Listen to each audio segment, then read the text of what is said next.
على طاري كف بنات في سالفه. تخيلي كنت في مصر، حلو، زمان وانا صغيره صغيره صغيره مره. بحس يعني يعني هناك الحياة ممتعة مره. قعدت عمري 7 سنين 8 ما اعرف حول. المهم وانا انزل من الشقه حقتنا في مصر، وانزل كذا وجانا ابن الجيران والجيران. هلا والله عليه حرام. محمد طيب يا محمد، البلوك جايك.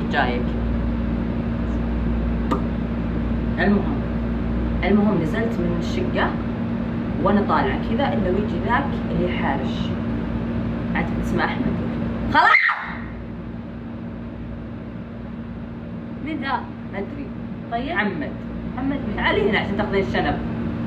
شنب مين؟ أكره. تحبين الشنب؟ لا. طيب اسمع، ما عليك خلاص، انت طنشي وما عليك. تدرين اذا طنشتيهم ما يجون نفس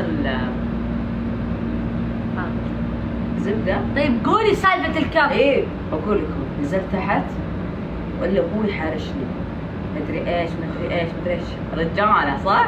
حبيت خلاص. المهم يجيني قابلت له كذا، نظرت فيه لقيت تخيل ضربت الكف يا بنات، والله ما انساه لين كبر.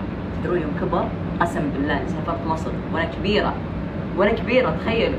سافرت مصر لو شافني قال تتذكرين الكف اللي اعطيتيني اياه؟ تخيل ما نساه. ليش اعطيتي الكف؟ الحين ما نساه. ليش اعطيتي؟ حارشني، عرفتي غازل كذا واحنا صغار طبعا.